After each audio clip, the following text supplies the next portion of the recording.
الحمد لله وكفى والصلاة والسلام على من لا نبي بعده صاحب التاج والمعراج سيد الإنس والجنات محبوب رب الأرض والسماوات الذي اسمه مكتوب في الإنجيل والتوراة أرسله الله تعالى بالحق بشيرا ونذيرا وداعيا إلى الله بإذنه وسراجا منيرا أما بعد فأعوذ بالله من الشيطان الرجيم بسم الله الرحمن الرحيم واتل عليهم نبأ ابني آدم بالحق إذا قربا قربانا فتقبل من أحدهما ولم يتقبل من الآخر قال لأقتلنك قال إنما يتقبل الله من المتقين وقال تبارك وتعالى في مقام آخر وقال تعالى إنا أعطيناك الكوثر فصل لربك وانحر إن شانئك هو الأبتر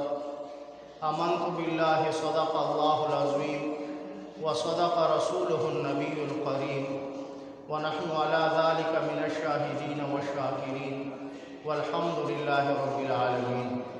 إن الله وملائكته يصلون على النبي يا أيها الذين آمنوا صلوا عليه وسلموا تسليما اللهم صل على محمد وعلى آل محمد كما صليت على إبراهيم وعلى آل إبراهيم إنك حميد مجيد اللهم بارك على محمد وعلى آل محمد كما باركت على إبراهيم وعلى آل إبراهيم إنك حميد مجيد اما بعد میرے بزرگوں اور ساتھیوں، قرآن عظیم الشان سے آپ کے سامنے میں نے چھٹا پارہ سورہ مائدہ کی آیات نمبر 37 تلاوت کی اور سورہ کوثر کی تلاوت کی۔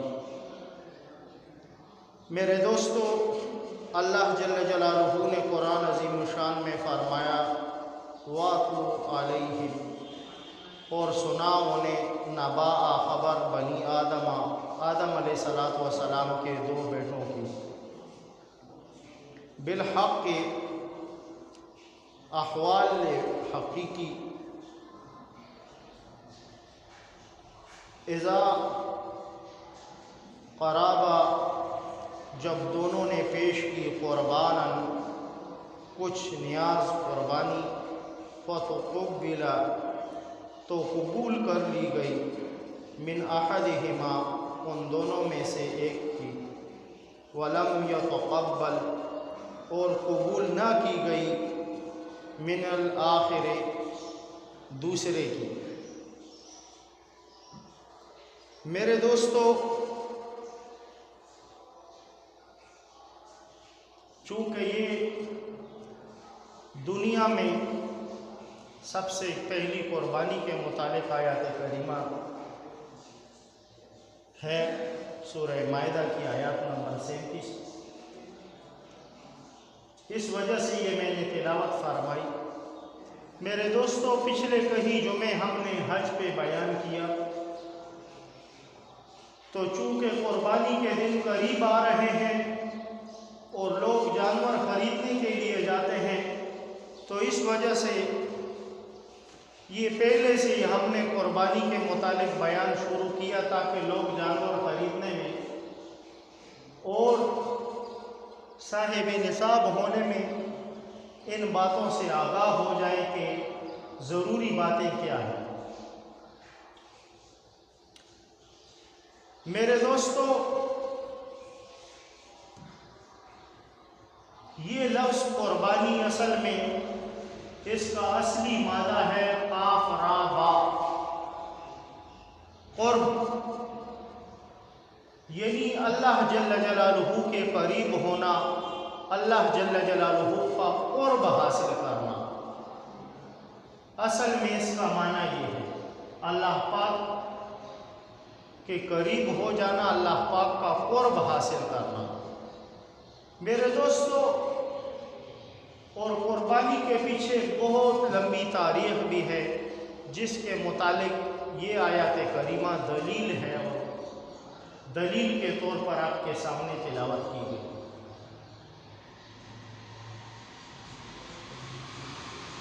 میرے دوستو،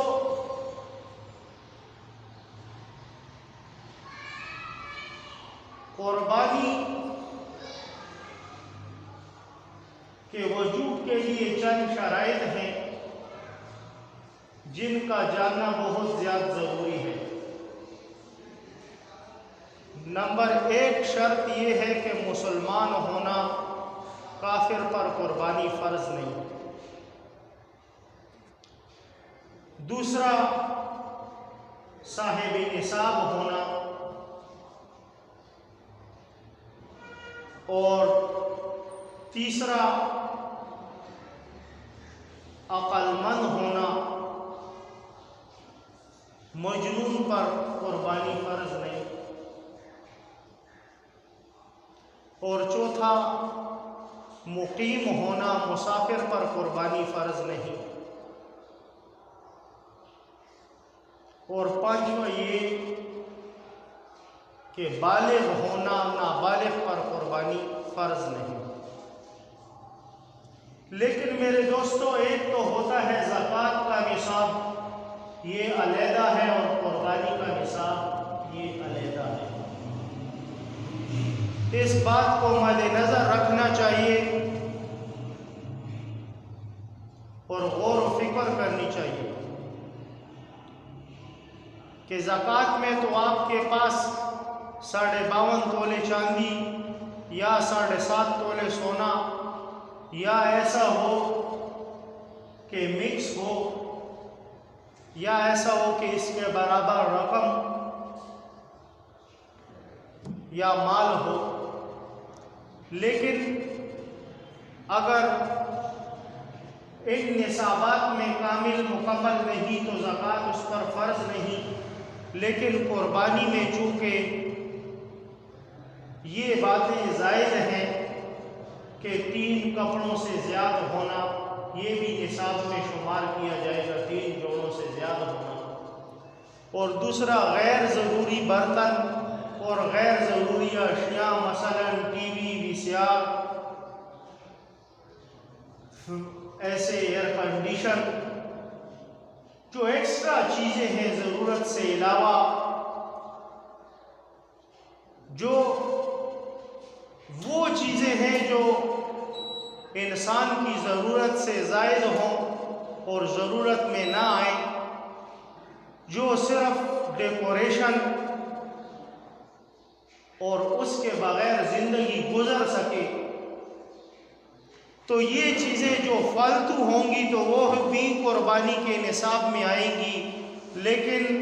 چونکہ زکوٰۃ کا نصاب وہ جدا ہے اور قربانی کا جدا ہے، قربانی میں یہ زائد چیزیں بھی لگائی جائیں گی اس سے، نصاب سے۔ اور آج کل میرے خیال سے آج کے دن کا ریٹ اس کا 52.5 تولے چاندی کا وہ تقریباً قریب کم و بیش 1,20,000 روپے تک تقریباً بنتا ہے، قریب اس کے یہ بنتا ہے۔ اگر مثال کے طور پر اتنی برابر رقم کی چیزیں اگر ہمارے پاس ہوں، ضرورت سے زائد ہو، جو آپ کو میں نے بتائی کہ یہ فالتو چیزیں بھی اس میں شمار کی جائیں گی، فریج، ٹی وی وغیرہ، جو انسانی ضرورت سے زائد ہے، مطلب جو ایسی ہے، بعض برتن جو سال میں صرف ڈیکوریشن میں پڑے ہوئے، گھر کے استعمال میں نہیں آتے، یا وہ کپڑے جو لاکھوں روپے کے، ہزاروں روپے کے کپڑے ہوتے ہیں اور استعمال میں نہیں آتے، شادی میں ایک مرتبہ پہنے اور اس کے بعد پڑے رہے، ختم ہو گئے، تو یہ بھی قربانی کے نصاب میں شامل ہوں گے، جو 3 جوڑوں سے زیادہ ہوں گے۔ تو عموماً اس خطا میں اکثر لوگ مبتلا رہتے ہیں۔ بعض عورتیں ایسی ہوتی ہیں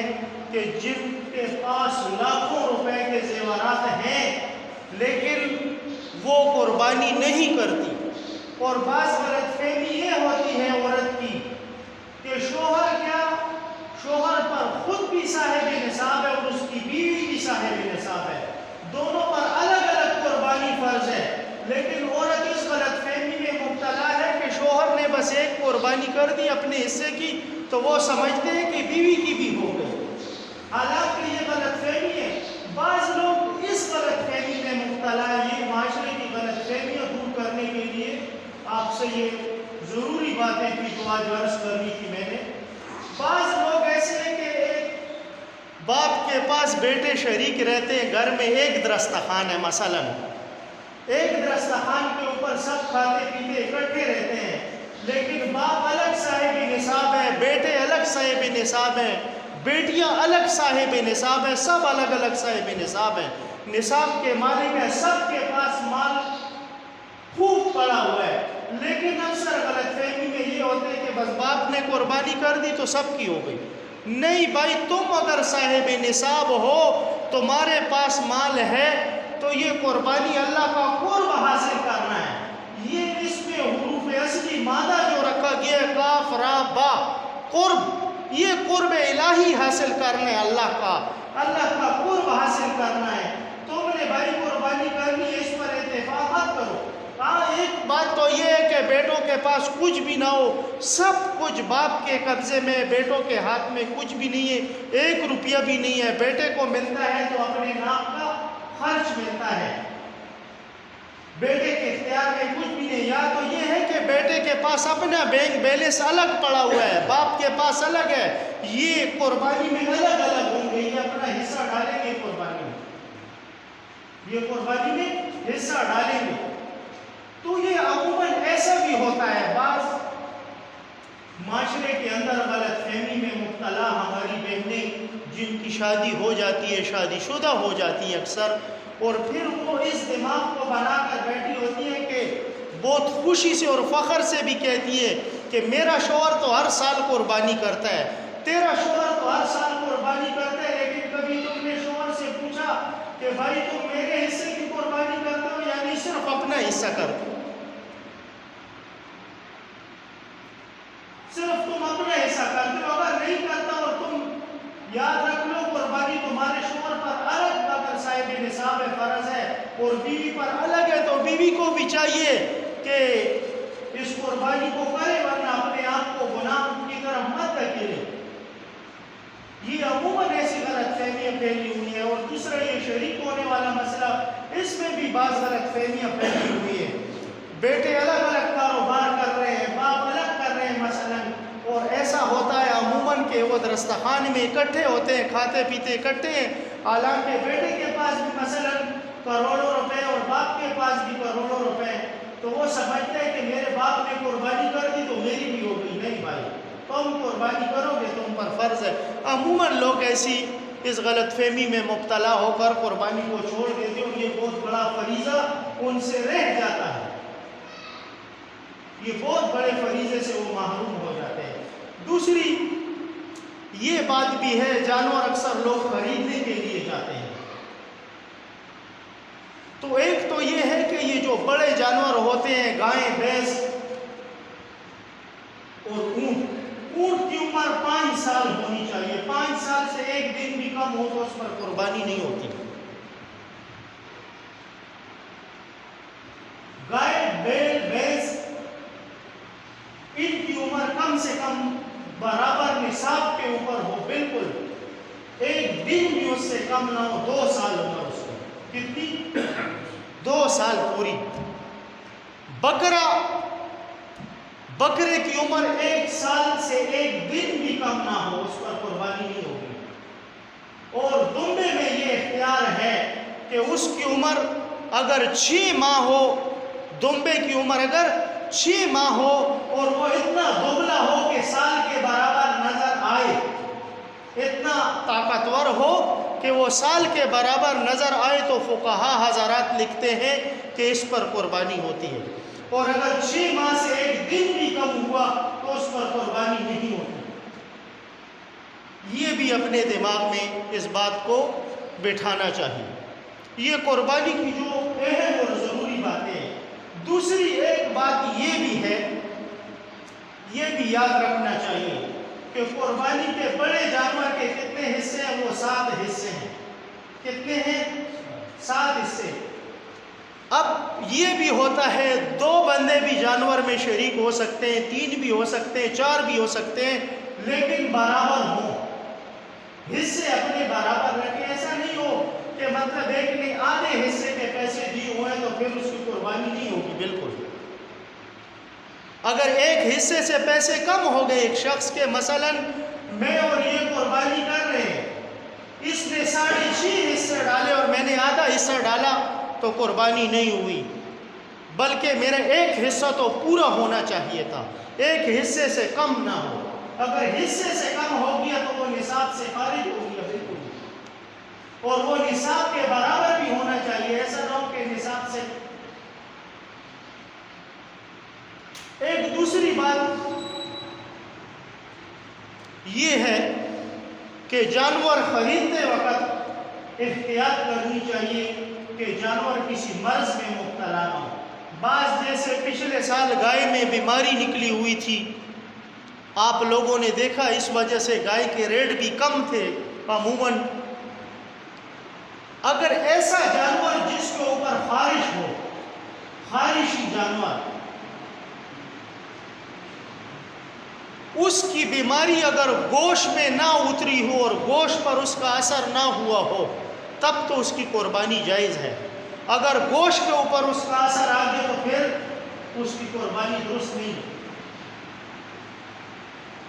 بیمار جانور۔ ایک دوسرا یہ مسئلہ اس کے ساتھ لگا ہوا ضروری مسئلہ ہے، بعض لوگ جانور خرید لیتے، مثلا بھینس خرید لی اور پتہ چلا کہ اس کے پیٹ میں بچہ ہے۔ اب وہ بچہ اگر بھینس کو ذبح کیا اور بچہ زندہ نکل آیا تو اس بچے کو بھی ذبح کرو گے۔ اس کا بھی یہی حکم ہے جو اس جانور کا ہے، اس کا بھی یہی حکم ہے جو اس جانور کا حکم ہے۔ اگر یہ جانور رہ گیا تو پھر کیا؟ پھر یہ ہے کہ اس جانور کو صدقہ کرو کہ یہ جانور تمہارے لیے رکھنا جائز نہیں ہے۔ یہ کیوں؟ یہ تو قربانی کا حصہ تمہارے پاس رہ گیا تھا، قربانی کا ایک حصہ، اور یہ تمہارے اوپر ذمہ ہے اس کا۔ یہ بچہ جو رہ گیا یہ قربانی کا حصہ تھا، یہ اس بھینس کے پیٹ کا حصہ تھا، اس کو ذبح کرنا تھا، تم نے چھوڑ دیا اس کو۔ اس کے برابر صدقہ بھی ہے، اس کے برابر صدقہ بھی ہے، لیکن یہ ہے کہ اس جانور کا ایسے استعمال کرنا جائز نہیں ہے۔ فقہاء اور محدثین نے اس پہ بہت بحث کی ہوئی ہے کہ اس جانور کو اگر خیرات کر دے تو صحیح ہے، خیرات کر دے گا، خیرات دے گا اس کی۔ بیچنا، اس کا بیچنا بھی علماء فرماتے ہیں کہ اس میں بھی بہت سخت کراہت ہے، اس کا بیچنا بھی صحیح نہیں ہے، اس میں بھی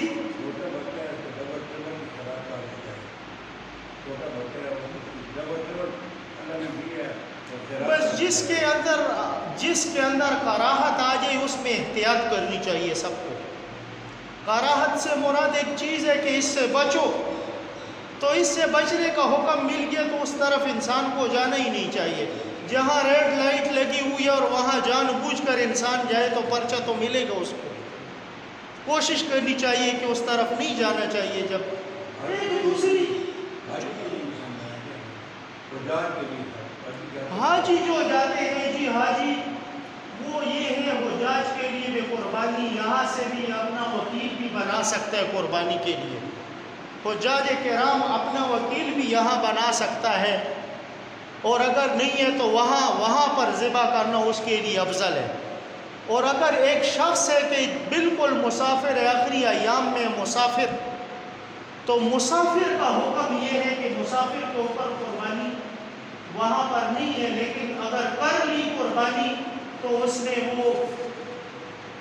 وہ حق ادا کر دیا اس نے، لیکن قربانی وہاں پر افضل ہے کہ وہاں پر وہ قربانی کرے۔ علماء فقہاء نے یہی لکھا ہوا ہے جو حجاج کرام جاتے ہیں۔ ایک تو یہ ہے کہ ان کے ایام بھی ایسے ہوتے ہیں مثلا کہ وہ مسافر نہیں کہلاتے، کیونکہ عموماً مہینہ ٹائم یا مہینے تک یا اس سے زیادہ 15 دن سے تو زیادہ ہی ہوتے ہیں، عموماً کم نہیں ہوتے ان کے، اس وجہ سے وہ مسافر تو کہلاتے نہیں ہیں،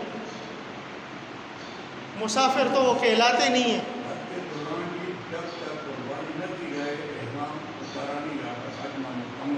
نامکمل ہے حج، تو یہ بات وہی غیر مسافر ہے نا، وہ تو غیر مسافر ہے۔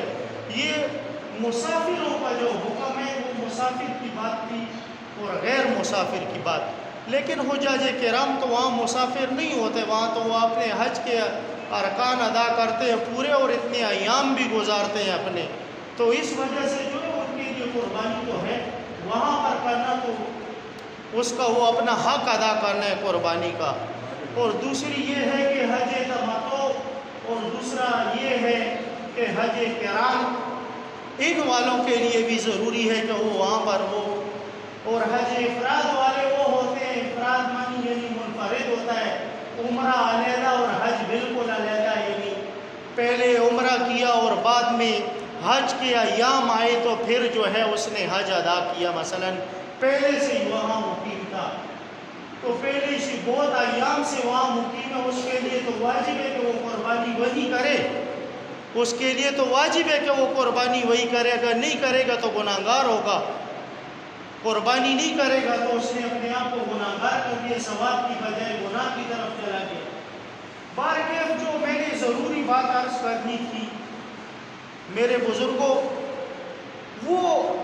قربانی میں ایک مسئلہ تو یہ ہے کہ عموماً لوگ، کیونکہ ہمارے ہاں ایک دو مسائل بہت بے انتہا ضروری مسائل ہیں اور وہ اس کے اوپر معاشرے کی توجہ نہیں دیتی، اور اس کی طرف خصوصی توجہ دینی چاہیے۔ میں سب کو یہ کہتا ہوں، چاہے وہ میری مائیں ہیں، بہنیں ہیں، میرے بزرگ ہیں، وہ سب اس بات کی طرف توجہ دیں۔ ایک تو بات یہ ہے کہ قربانی کرنے والا شخص، صاحب قربان جو قربانی کرتا ہے، وہ اپنے ساتھ ان لوگوں کو شریک کرے قربانی میں جو صحیح عقیدے والے لوگ ہیں، شرکی عقیدے ان کے نہ ہوں۔ ایک تو بات یہ ہے۔ دوسری، اس شرکی عقیدے سے مراد یہ ہے، بعض لوگ صحابہ کرام پر نعوذ باللہ تبرہ کرتے ہیں، ایسے لوگوں کے ساتھ اگر کسی نے قربانی کی تو اس کی قربانی ادا نہیں ہوئی، بلکہ اس کے اوپر ایام باقی ابھی قربانی کے اور صاحب نصاب بند ہے تو فوراً دوسرا جانور خریدے اور قربانی کرے اپنی سرے سے، اس کی قربانی نہیں ادا ہوئی۔ دوسرا، حرام مال والے سے بھی بچنا چاہیے۔ ایک شخص ہے مثلا اور اس کے پاس مال حرام ہے، ایک تو کسی کو پتہ نہیں، ایک یہ ہے کہ تمہیں پکا پتہ ہے، بالکل تم اس بات سے مطمئن ہو، تمہارے پاس سب کچھ موجود ہے، عقل دانش سب کچھ ہے کہ واقعی یہ جو مال میرے ساتھ مل رہا ہے یہ حرام کا ہے، تو پھر میرے دوستوں قربانی نہیں ہوگی۔ اگر صاحب نصاب ہو تو دوسرا جانور خریدو گے یا دوسرا حصہ ڈالو گے، یہ بات بھی یاد رکھنی چاہیے۔ عموماً لوگ اس چیز میں بھی مبتلا ہو جاتے ہیں۔ بعض لوگ مثلا ایسا بھی ہوتا ہے میرے دوستوں کہ وہ کام کرتے ہیں، کاروبار کرتے ہیں، مثلا اس میں سراسر پورا سود ہی ہوتا ہے لیکن اسے تسلیم نہیں کیا جاتا، تو اس چیز کو مد نظر رکھنی چاہیے۔ سود کی اپنی قسمیں بھی ہیں جو قرآن کریم نے بتائی ہیں کہ سونے کے ساتھ سونا وہ حرام ہے، چاندی کے ساتھ چاندی حرام ہے، نقدی کے ساتھ نقدی، یہ چیزیں جو ہیں ان کے متعلق قرآن کریم گواہ ہے۔ میں اور تم اس میں کچھ بھی نہیں کہہ سکتے، جو اللہ اور اس کے رسول کا حکم ہے ہم نے تو وہ ماننا ہے اور دوسرا اس پر عمل کرنا ہے، کیونکہ قربانی ایک ایسا عمل ہے کہ یہ اللہ کا قرب حاصل کرنے۔ ایک بندے کے جتنے مثلا 7 شریک اور ایک بندے کے دل میں کوئی گن بھرا ہوا ہو تو سب کو گن کی طرف دھکیل دے گا۔ جیسے وہ کہتے ہیں نا، تالاب میں ایک گندی مچھلی آئے تو پورے تالاب کو گندا کر دیتی ہے، یہ بڑی خطرناک قسم کی بات ہے، یہ بڑی خطرناک قسم کی بات ہے۔ اس میں بہت زیادہ احتیاط ہونی چاہیے، بہت بے انتہا احتیاط ہونی چاہیے قربانی میں۔ یہ چونکہ اللہ کی رضا کا اللہ کا حکم ہے اور اللہ کا قرب حاصل کرنا ہے ہم نے، تو ہمیں چاہیے کہ ہم میرے دوستو ان چیزوں میں احتیاط کریں۔ بعض ایک وقت ہمارے اس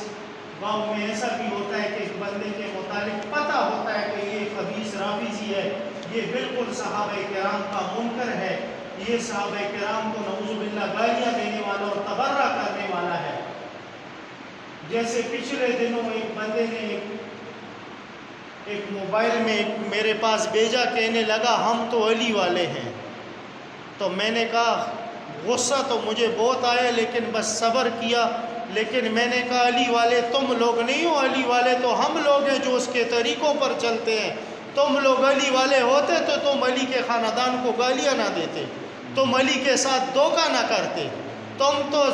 سامنے علی ولی کی آوازیں لگاتے ہو، علی مدد کی آوازیں لگتے ہو اور پیچھے سے اس کے اوپر کفر کے تبرے کرتے ہو۔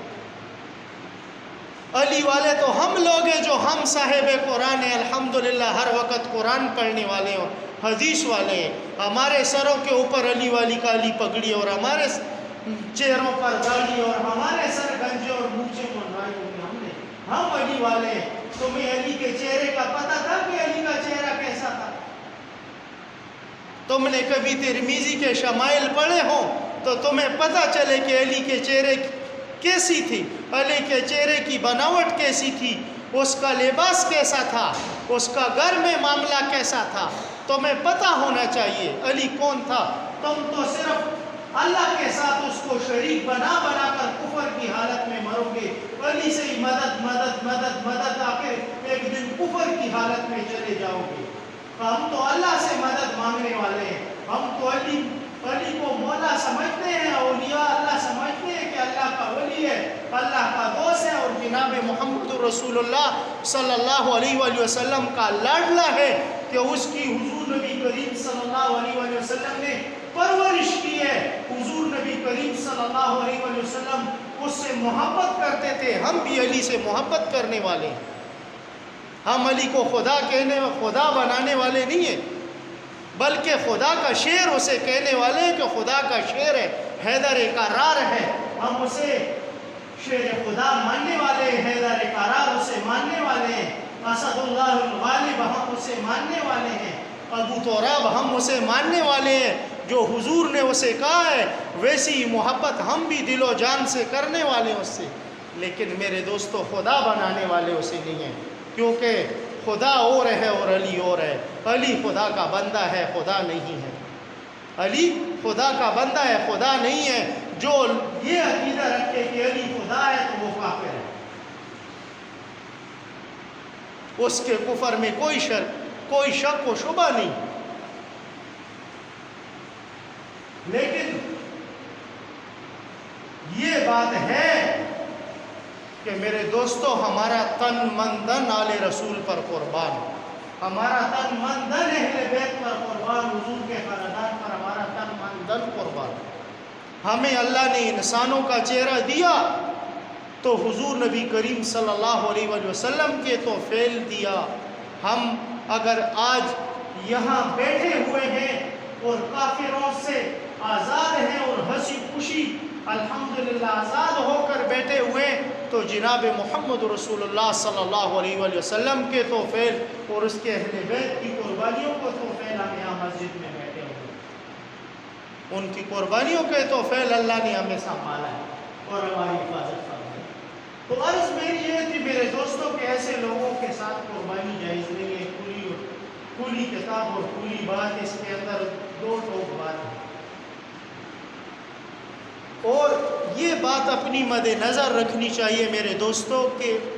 اکثر لوگ مسئلہ پوچھتے ہیں کہ بھائی جان میں قربانی کرتا ہوں، ہم لوگ 4 شریک ہیں تو کیا ہماری قربانی ہوگی یا نہیں؟ ایک بات تو یہ دماغ میں بٹھانی چاہیے کہ جو چھوٹا جانور ہوتا ہے بکرا دمبا، اس میں ایک ہی فرد ہوگا،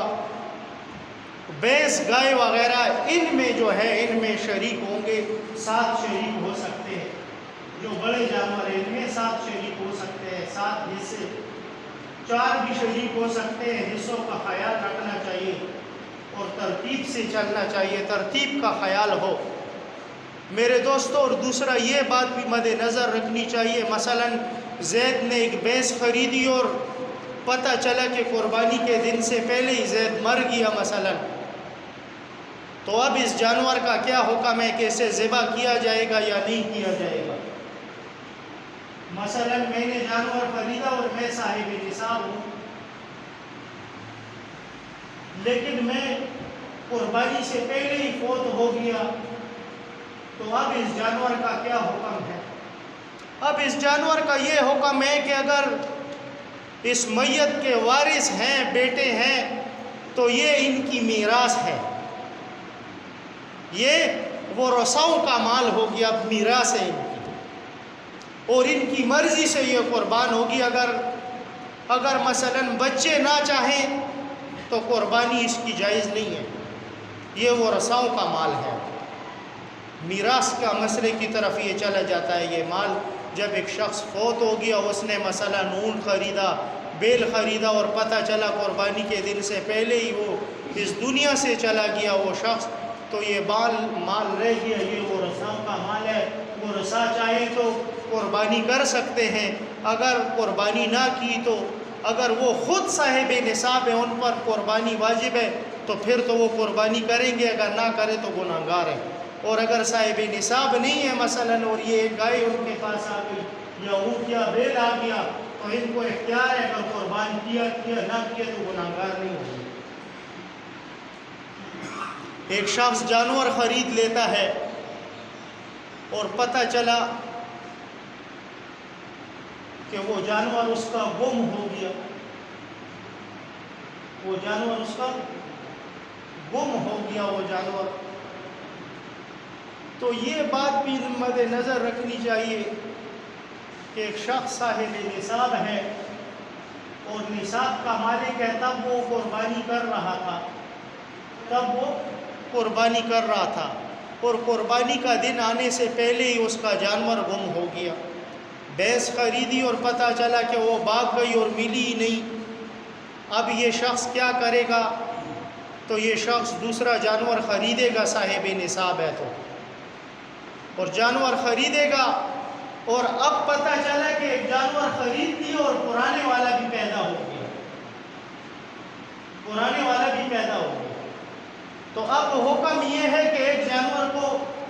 وہ قربان کر سکتے اور دوسرے کو چھوڑ سکتا ہے۔ مثلا پہلے والے کی قیمت معتبر ہے، اس کی پہلے والا جانور وہ قربان کر دوسرے والے کو چھوڑ دیا تو، اور اگر ایک شخص صاحب نصاب نہیں ہے اور اس نے پتہ چلا قربانی کے لیے جانور خریدا اور جانور گم ہو گیا، تب بھی اس پر قربانی اب فرض نہیں ہے، اور اگر اس نے جان بوجھ کر دوسرا جانور خرید لیا اور پتہ چلا کہ پہلے والا بھی پیدا ہو گیا، تو یہ دونوں ذبح کرے گا۔ صاحب نصاب پر تو یہ تھا کہ وہ اس جانور کو چھوڑ دے گا دوسرے کو، اور اگر دونوں خیرات کر دے، قربانی کر دے، تو اس کے اوپر پکڑ نہیں ہے۔ لیکن یہ جو غیر صاحب نصاب تھا، جس پر نصاب نہیں تھا، اور اس نے پتہ چلا کہ اس نے دوسرا جانور بھی خرید لیا اور پرانے والا بھی پیدا ہو گیا، تو اب ان دونوں کو ذبح کرے گا یہ جو صاحب نصاب نہیں تھا، کیونکہ اللہ جل جلالہ کسی کے اوپر دباؤ اور زور نہیں ڈالتا۔ اسلام تو نرم مذہب ہے، لیکن اس نے اپنے لیے خود خرید لیا، کیونکہ اس نے ارادہ کر لیا، اور جب ارادہ کر لیا، اس نے صاحب نصاب نہیں تھا، ارادہ کر لیا، تو اب دونوں جانوروں کا ارادہ کیا، پہلے کا بھی کیا تھا اور دوسرے کا بھی، یہ دونوں ابھی یہ خیرات کرے گا، اگر مل گیا پرانا بھی تو۔ اس میں احتیاط ہونی چاہیے۔ دوسرا میرے ساتھی اور بزرگوں، یہ بات بالکل مد نظر رکھنی چاہیے کہ یہ قربانی صرف اور صرف اللہ کی رضا ہے، اور اللہ کی رضا کے لیے خون بہانا ہوتا ہے میرے دوستو، اس میں بہت احتیاط کرنی چاہیے۔ مال کے اندر کے کسی کو ساتھ ملائے تو اس کا مال بھی حلال کا ہو، حرام کا نہ ہو۔ دوسرا یہ ہے میرے دوستو کہ وہ عقیدے کا بھی صحیح ہو، جیسے میں نے آپ کو کہا، اب ایک شخص کا شرک اور کفر والا عقیدہ ہے، اور پتہ چلا تم نے اس کے ساتھ قربانی کر دی، تو وہ تو تکبیر کی جگہ علی علی کے نعرے لگائے گا، تو پتہ چلے کہ ہم تو ڈوبے ہیں صنم، تم کو بھی لے ڈوبے۔ ایک مچھلی گندی تھی، پورے تالاب کو اس نے گندا کر دیا۔ تو اس میں احتیاط ہونا چاہیے میرے دوستو، اس میں احتیاط ہونا چاہیے، بہت زیادہ احتیاط ہونا چاہیے۔ اکثر ہمارے معاشرے کے اندر یہ غلط فہمیاں بہت پڑی ہوئی ہیں، اور اس کی وجہ سے یاد رکھو بہت لوگوں کے اوپر ہمارے